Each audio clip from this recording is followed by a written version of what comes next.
Amanda feels her heart racing as the test subject screams on the television screen. She observes him as he looks down at the see-through cylinder pressed against his bare abdomen. Several rats are trapped inside the cylinder, screeching against the subject's skin. The thermometer inside displays 97 degrees Fahrenheit. The rats are agitated, stuck between the glass and his stomach. They cannot escape the heat. Amanda is pleased to see the subject cry as rats claw at his skin. Then he succumbs to his flaw, activating the trap's last mechanism. Amanda feels a jolt of adrenaline as a board rises inside the cylinder glued to the subject's abdomen, opposite to the ravenous rats, letting through a hissing cobra. The snake uncoils, and the rats go wild. They claw and gnaw madly at the subject's stomach to escape the snake. One rat ventures inside the subject's gut. Amanda smiles as she watches him scream in agony. Game over. Amanda feels exhilarated as she rushes to the next room to find John Kramer, but her heart sinks when she is welcomed by John's exhausted frown. He wipes the sweat off his brow and praises her efforts, but criticizes her plan. Suffering seemed to be the trap's sole design. Pain can be used as punishment, but first it must be offered as redemption. Amanda frowns. After all her hard work, how could he doubt her?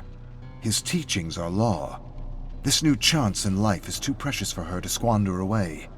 She looks up as John leans over the table to catch his breath. His inhale turns into a coughing fit, and she hands him a bottle of water. Amanda can see that their time together is limited. There can be no room for mistakes. She will be his successor and continue what he started. John staggers inside the meat plant. Dark circles are under his eyes, as if he has not slept in weeks. Amanda usually sleeps no more than 4 hours per night, less so before a test. The excitement keeps her wide awake. Amanda's eyes fall on the large folder in John's hands. Another test? John nods.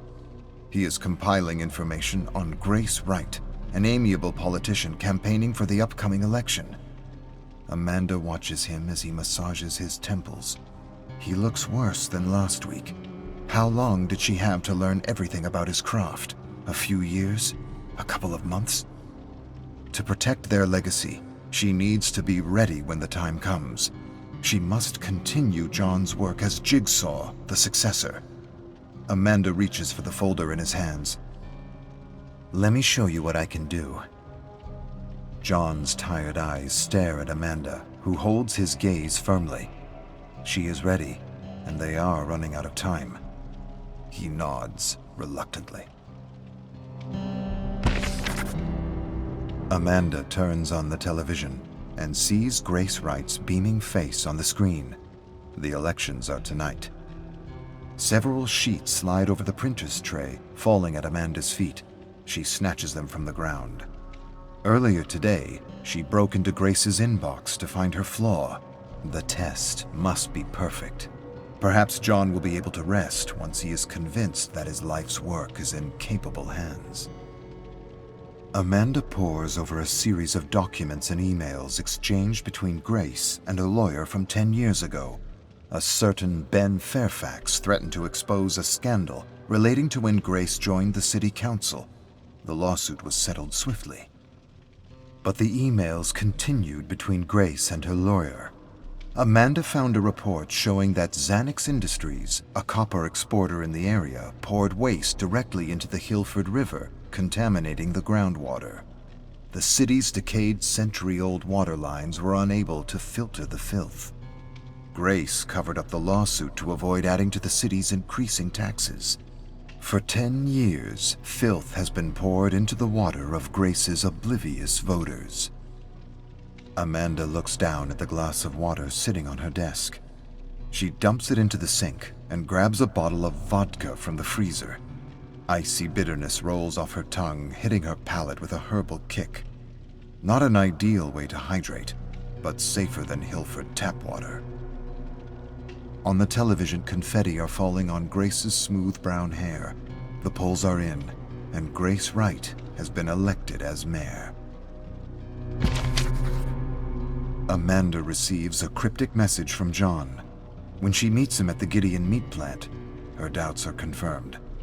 John looks pale and frail. The side effects of his medication seem as draining as the disease itself. His gait is slow and meticulous, as if he is calculating the cost of each step. Amanda grabs his arm to help him sit down. He can no longer conceal his pain, not from her. She examines him as he catches his breath. Beads of sweat are purling above his brow. Her leader, her mentor, her father is dying. Amanda clenches her fist. What will I do without him?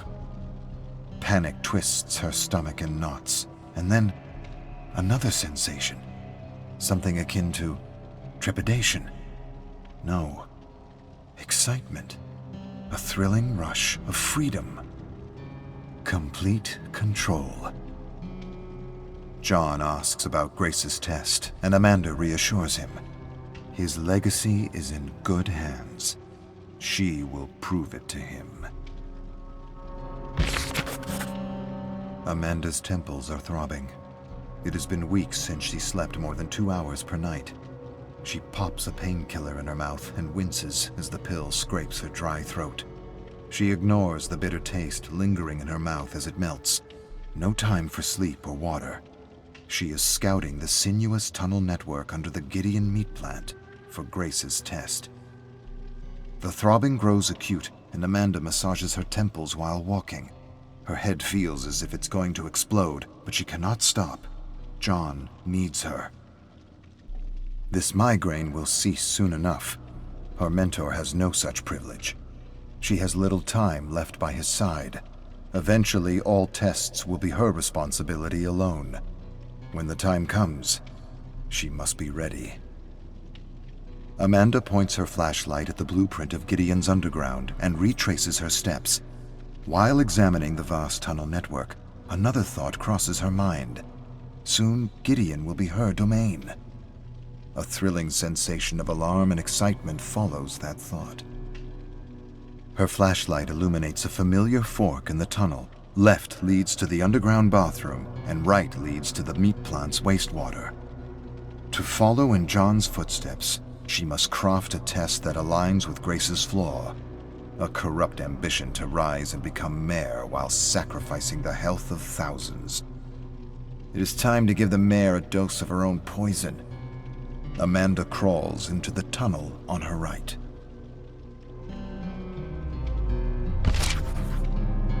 Amanda is hiding in Grace's bathroom behind the drawn shower curtain. Her heart is racing as she waits for the perfect moment to strike. This is her favorite part.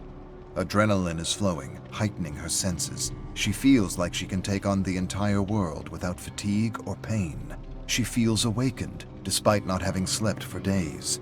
Waiting for her prey, she feels alive and powerful, every second stretching into a blissful, intense high. That is the real power of John's teachings, a second chance at living in a heightened state of mind. Amanda hears the door creak open in the hall. She strains to hear if someone is with Grace. A pair of footfalls confirm what Amanda already knows from Grace's schedule. The mayor is alone tonight. The bathroom door screeches open. As soon as Grace steps inside, Amanda strikes. A fight follows between the two women as water spills over the rim of the bathroom sink. Amanda slams Grace's face into the mirror. Grace shrieks and headbutts Amanda, and a jolt of pain courses through her masked nose. Amanda stumbles backward, but the adrenaline kicks in. She is ready for this. Grace pounces on her and grabs her pig mask, but Amanda elbows Grace in the gut and leaves her gasping. As Grace catches her breath, Amanda rolls over and slams Grace's head into the heated floor. Grace is knocked out. Amanda is toying with a water bottle made of glass. A pile of keys lies on the table in front of her. None of them matter, except for one. She should insert this key inside the bottle, but Amanda hesitates. If she does, Grace could use it to escape. A freshly elected mayor would make a useful ally. and a powerful successor for John. Amanda's grip tightens on the bottle. She would do anything for her mentor, even betray his teachings. Redemption should only be granted to a select few, after all. She pockets the real key and drops a fake inside the bottle. Then she throws the bottle into a pool of meat wastewater. This is Amanda's design as the rightful and only successor of John Kramer. Game on.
Weariness clings to Detective David Tapp as he exits the car. He straightens his shoulders and sucks in a deep breath, but he knows it's still there, in his eyes. They always betray him. The stroll up the sidewalk to Mr. and Mrs. Serenko's home is brief. He wishes he could stretch it out, take each step slower than the last, but this was his choice. He volunteered to tell them their missing son, Shane, is dead. Should have taken the vacation. Could be on the beach frying up slabs of meat. What the hell was I thinking? He was so close to getting on that plane. At the airport waiting to board, his wife's hand reaches out, locks her fingers around his, squeezes tight. He squeezes back without thinking.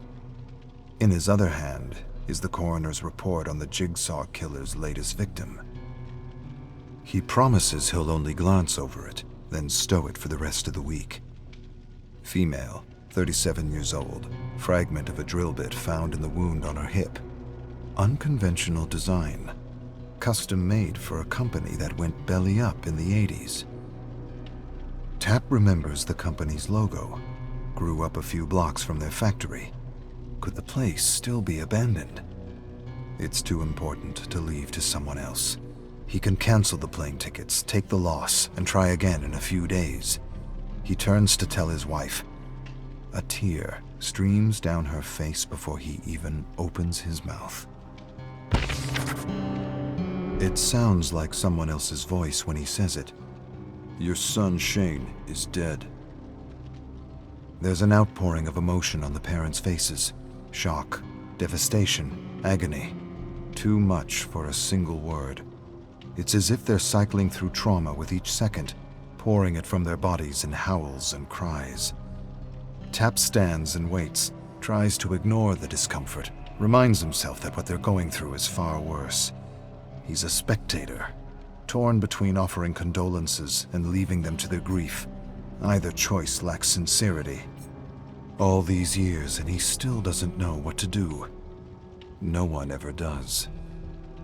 The father screams, and it reminds him of Shane. It brings him back to where it started, as memories from hours past take over. He remembers it clearly. He arrives at the factory. It's abandoned. He snoops around, checking for signs of forced entry. 20 minutes pass.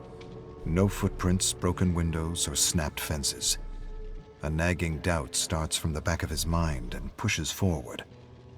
Left your wife behind to trounce around an empty lot in some old-as-shit building? This is one hell of a vacation. There's an apology forming somewhere, but it sounds no different than the past few. Still, better put something together before he heads home. She's had hours to talk to her mom, and that woman will fan the flames just to watch him choke on the smoke. Get some flowers, or too cliche? Yeah. Well past the point of floral arrangements counting as a get-out-of-jail-free card. Anyway, there's no... A sudden noise. A scream? It was barely audible, in a range that makes him question if his mind is playing tricks on him. Hold up. Don't rush this one. Take a close... screw it.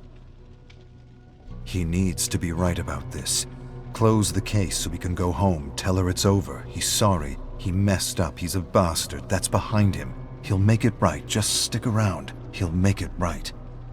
Shoulder up, he takes a running start and slams into a rickety door. Mrs. Serenko asks him to come in and talk over tea. He'd rather find a bar stool and a place to hang his head, somewhere where only a waitress will interrupt. He wants nothing more than to decline the invitation. Of course, anything I can do. I'm happy to stay and talk. He settles onto a dusty couch, letting his tea go cold on the side table, chai spice. Wife used to make it for him when they started dating. Didn't like it then either, but he'd drink it anyway. It made her happy. Maybe it made him happy too. Hearing the kettle whistle, sipping at a teacup, seemed like the kind of thing married people do. Can't remember when she stopped serving it. Shane's parents smile between tears as they recount stories of their son. Every now and then reality hits and one of them chokes up, excusing him or herself for a minute. Tap moves his hand alongside his radio, hoping that a voice on the other end requests his help. Mrs. Serenko dabs her eyes as she recalls the last year of Shane's life. Such a gentle boy, that one. He was broken-hearted over his fiancée leaving. Wanted to make things right with her, but never really did. She just kind of got away. And he fell apart, dropped out of college, drifted day to day without a path to stand on. Never really recovered. Stopped living, I guess. Lost that sparkle. Tap reacts with a consoling look, but inside, he's mentally recording the information for his report. Testing those who have given up on life. It fits Jigsaw's M.O. Shane lost his will and abandoned his future. That's some kind of sin in this madman's book. The sick asshole strapped the poor kid into a trap to teach him a lesson. Discomfort being necessary to mend a broken heart. Could be. At this point, he knows Jigsaw better than he knows anyone. Shit. Anyone. He tries to rattle the thought from his head, finds some other memory to torture himself on. Mrs. Serenko's voice in the background decides for him. Shane. He had the chance to save him, and he blew it. The scene plays over again in his head, beating against his skull like a bad hangover. His eyes adjust to the darkness of the abandoned factory.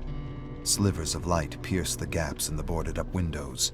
Stale air fills his lungs.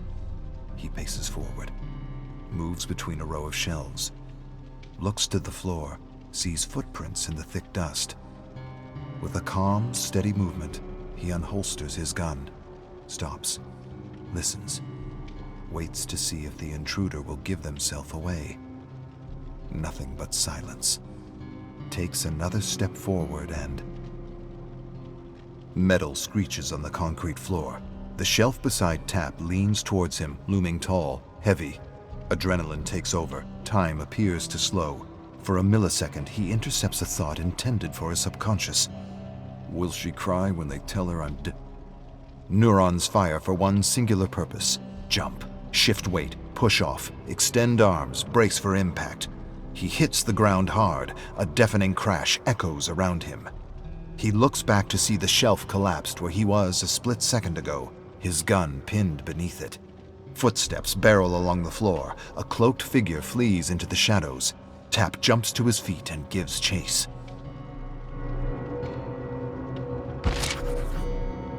He sprints after the fleeing figure, trying to catch a glimpse beyond their cloak. He shouts to stop, knowing it's futile, but... "Mr. Tap? Officer?" He's abruptly pulled from his thoughts. Mrs. Serenko patiently holds a photo out to him. He doesn't want to see it. He'd rather turn his attention to his tea, take a cold sip and stare at residue swimming along the bottom. He knows he can't. As much as the guilt rises in his throat like bile, he knows he has to play his role in this ritual. He takes the photo. A young Shane dressed for prom smiles at him, a bright, eager grin. But what Tap sees quickly fades until all that's there is a murdered boy, pain and fear etched onto his face.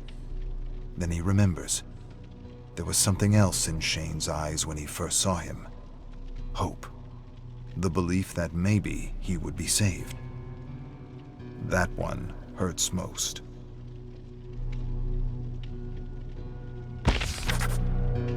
Tap chases the cloaked figure into a dimly lit room, electronic beeps ringing out as he enters.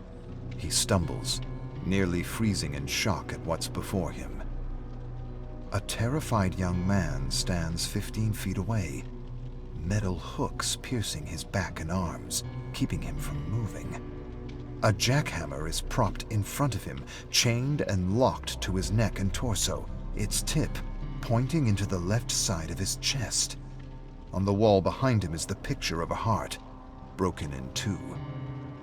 A timer counts down, 45 seconds. Shane screams, stretching for a ring of keys dangling in front of him, hooks ripping at his back and arms.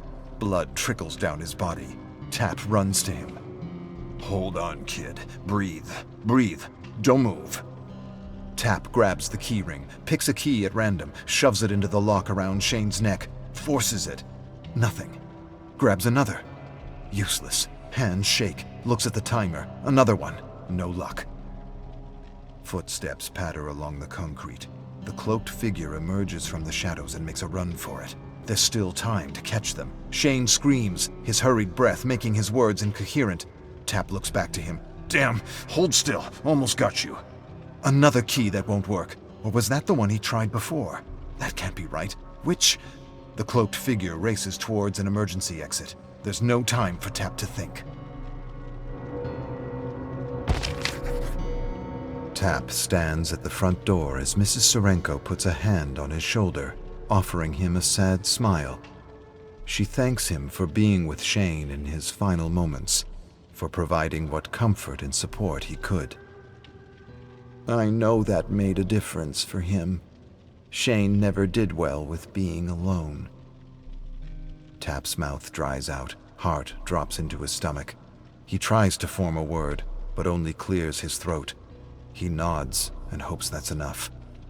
Pulling his jacket on, he turns, tries to find his footing as he paces away from the house, the walk longer than he remembers. He wants to shout, or collapse silently, maybe both. He reaches for his phone, scrolls to his wife's number. This was the routine. Call her. Tell her it was a rough night. He'd bring home ramen, maybe some beer, stay up, talk, watch reruns on TV, wake up on the couch wondering who fell asleep first. His thumb hovers over the send button, but he can't bring himself to press it. Too late for that. No matter where she is, she's gone. Long gone. Just him and Jigsaw now. The realization shakes him. The burden pushes down, unconfessed, unconsoled. Without her, the memory of what really happened to Shane burrows in and festers.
Arcus, 27. Most of the fiction featuring Hattie and Jordan end with one of the siblings disappearing, which accounts for some of the contradicting memories I've discovered in the fog. I believe there are several actual Hatties and Jordans stuck here with all the others.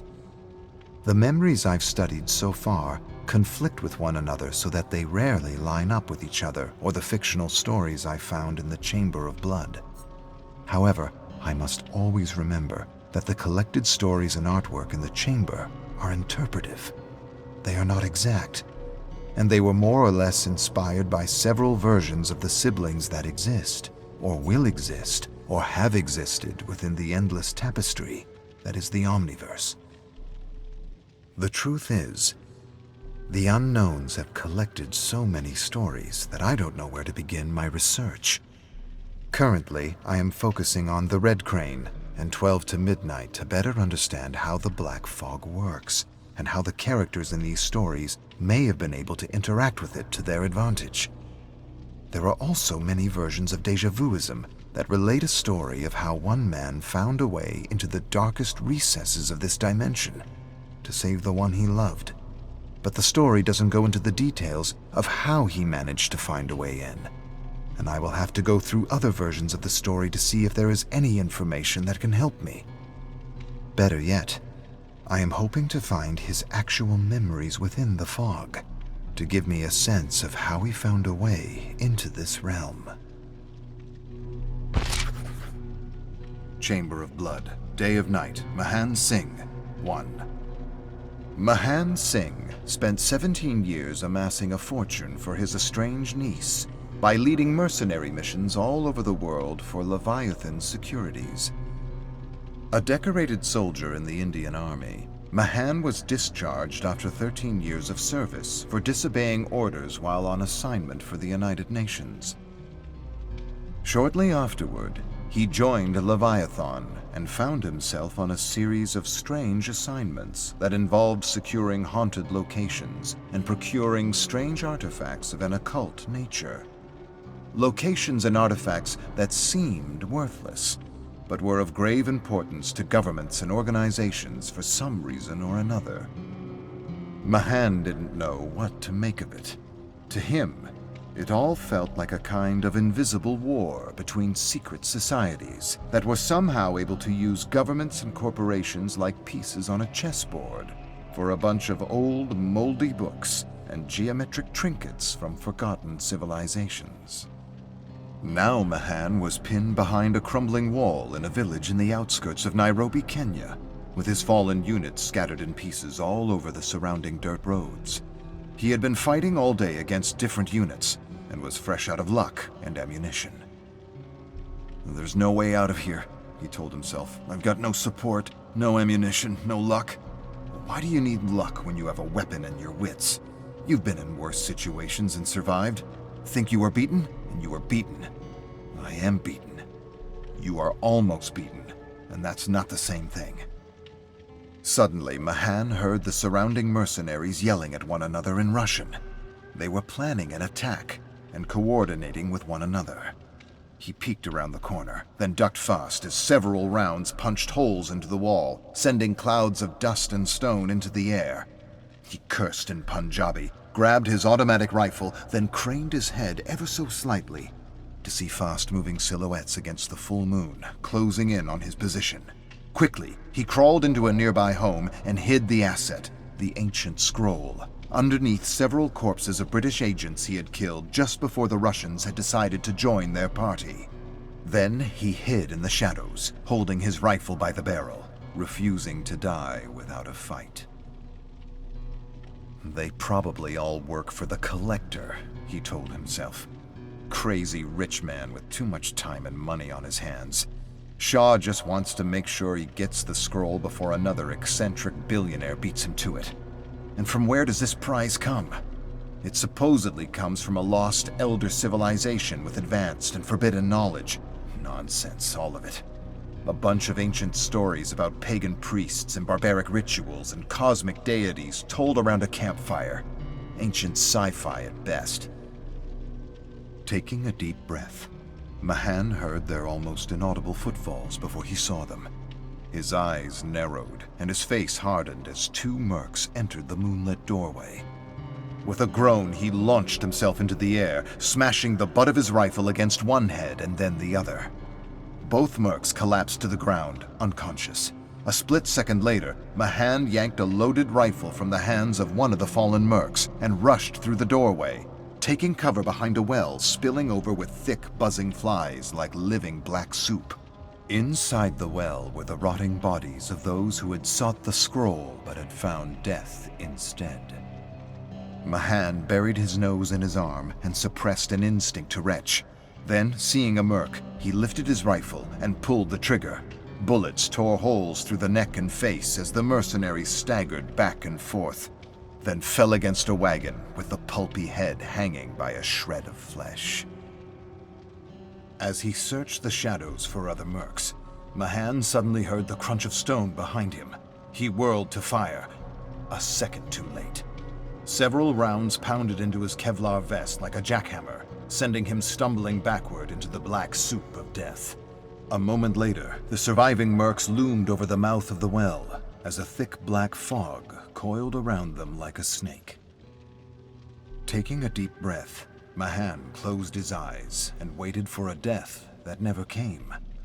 Instead of a report ripping through the darkness like a clap of thunder, he heard a scream, followed by a cry and then shrieks of agony.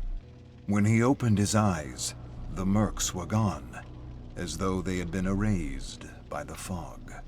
Mahan struggled through the putrid blood and fluids to climb up and out of the well. As he pulled himself over the gore-covered mouth, he noticed the world had been plunged into an abyss of fog. Before he could make any sense of what was happening, something snatched his ankle hard and tried to pull him back down. Desperately, Mahan gripped the edge of the well and held on tightly. He looked to his feet where he saw multiple hands yanking and clutching at his legs. He held on for dear life, but his hands slipped in the blood and gore and soon gave way. With a terrible cry, he fell back into the gore as bony hands clawed at his legs, his arms, his throat, his beard, his nose, his turban, and pulled him deeper and deeper into the darkness. Needles of pain burst inside his head as he drowned in thick fermenting blood. He knew with a strange resignation that he was dying, or that he was already dead, and that he would never know his niece or what had become of her. After his wife and parents had died in a plane crash and his brother had disappeared, she was the only one left.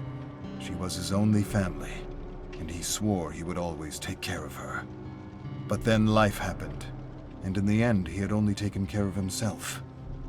He had lived a lonely, selfish life, counter to his upbringing and his beliefs. He was a walking contradiction who had somehow convinced himself that he was cursed, that everyone he had ever loved died or disappeared, and that he was doing his niece a favor by staying out of her life.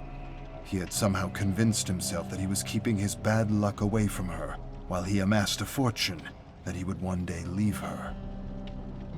But Mahan knew it was all a lie. He didn't know the first thing about nurturing and raising a human being. Raising his brother's daughter terrified him, and that's why he had clung to any reason he could to abandon her. All he knew was killing and destroying in the name of governments and corporations. And as the darkness swallowed him whole, Mahan realized in horror that killing and destroying was all he would ever know. Mahan had failed his ancestors, he had failed his family, he had failed his brother and his niece. He would never know her hopes, her dreams, her likes or dislikes. He would know nothing except the inky blackness that swept over his eyes and the unnameable terrors that awaited him in the great unknown. Mahan opened his eyes with a start. He was still in the well, submerged in the putrid death stew, staring up at thick black fog drifting over him, as he heard a whirring sound. The sound of a motor accelerating and decelerating somewhere in the distance. He took a moment to gather his senses. He didn't remember much. He remembered being shot, stumbling back, and falling into the well. Everything after that moment felt like a nightmare that had been inspired by one of his father's stories. The one where unarmed, peaceful protesters were shot dead and stuffed into a well, and left to rot in the blistering Punjab heat. With a painful groan, Mahan reached out with trembling hands to a jutting rock, and with difficulty, pulled himself free from the gore. Rock by rock, he climbed his way up the festering throat of the well and finally pulled himself over the mouth and into the thick black fog. A cry sounded over the incessant whir of the machine, and Mahan quickly realized he wasn't in Kenya anymore. He stood and took in his surroundings. There were strange structures like factories submerged in the fog. Scattered around the structures were piles of clothes and bodies set ablaze. Above in the pale red sky, crows circled and cawed, adding to the oppressive cacophony. "Help, please." Mahan heard a woman crying for help coming from a bank of fog. Snapping out of his daze, he extended his hands and waved a tunnel through the fog, searching for the source of the sound. "Help, someone, please." The disembodied voice reached him again, and she somehow seemed close and far at the same time. He froze to listen carefully, but all he could hear was the incessant whirring of the motor accelerating and decelerating. "Help." There it was again. He moved left, then right, and finally he reached a woman in pilot fatigues, stuck in a trap of twisted barbed wire. Without a word, he pulled the metal thorns out of her legs as she winced and squirmed in pain with every movement. "I don't know what happened or how I ended up here." Her voice trailed away, and she seemed bewildered. "What's the last thing you remember?" Mahan asked as he struggled with the barbed wire. The pilot stumbled back and answered with intermittent groans as she nursed her wounds. "I was on patrol, soaring through clear blue skies, when this black cloud suddenly appeared, and then the plane began to shake and break apart, and I don't know. I was here." A sudden click, and they both turned wide-eyed to face the barrel of a rifle. Behind the rifle, a man in black fatigues appraised them. "Who the fuck are you two?" Mahan raised a hand. "Wait, careful. We're not a threat. We're just as confused as you." "Who are you and what are you doing in Texas? Are you CIA? Is this some kind of test?" Mahan gritted his teeth. "This ain't a test, and I'm pretty sure this ain't Texas." "Who are you?" The agent shoved his rifle in Mahan's face. But before Mahan could answer, a Japanese woman in a black and red kimono emerged from the fog, unsheathing a katana with a high-pitched ring. She yelled at them in Japanese, and Mahan extended a calming hand to her. "Please, put the sword down." He then turned to the agent. "Please, put the gun down. Let's figure this out." "Who are you?" the agent yelled, pushing the muzzle in Mahan's face. "I won't ask again." "I can tell you who I am, but that's not the question, is it?" "Yeah. What's the question, then?" "Where?"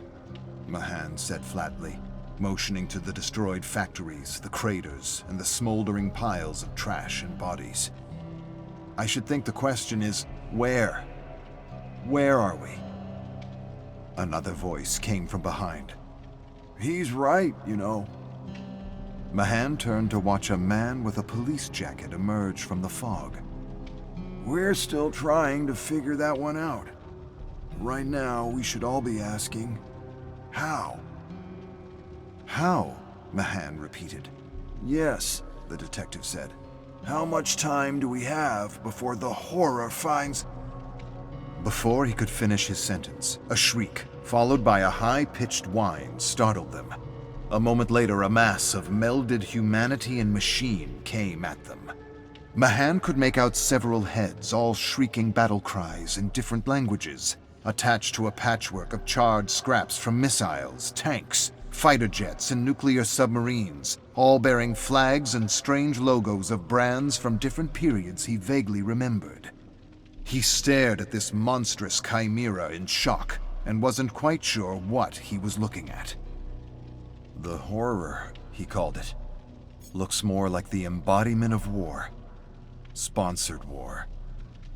Mahan swallowed a thickness growing in his throat as the horror rushed the stunned agent and tore his head off, swallowing the terrified face and dripping neck like a ripe cherry. Then its ghastly mouth opened wide, and a stream of fire torched the jerking headless corpse as it collapsed into a heap of industrial garbage. Not waiting to be next, the samurai lunged at the monstrosity, and with incredible speed and precision, cut it to pieces. Then all of them watched in disbelief as the pieces of flesh and metal slowly disintegrated into the living fog. The detective sighed. "It will be back," he said, appraising the samurai. 18th or 19th century, Red Crown clan. You're not the first. We could definitely use your skills here. The samurai sheathed her katana and grasped at the fog as though trying to capture pieces of it to study, as though she recognized it. Mahan approached the detective. "Where exactly is here?" But the detective didn't answer. He merely turned his back on them and walked away, saying, "Follow me, if you want to escape." Mahan took in a deep breath and gathered his senses. Then he took to his heels and followed the detective into the unknown, with the samurai and the fighter pilot in tow. Mahan followed the detective through a labyrinth of bombed-out factories and mountains of garbage set ablaze. At the center of this industrial hell was a giant machine with hooks and cameras and television screens of every possible brand and size, broadcasting moments of Mahan's life, as though his brain was a Wi-Fi signal that could stream his memories, his darkest memories. And not just his memories, but the memories of the samurai, the pilot, and the detective. It was as though they had been selected by some unnameable and incompressible intelligence for mere entertainment. The detective stopped when he reached what seemed to be a submarine hatch, surrounded by a pile of smoldering trash and mangled, charred bodies. "Get in," he yelled, opening the hatch. "I'll explain what I know when we're safe." "Where does it lead?"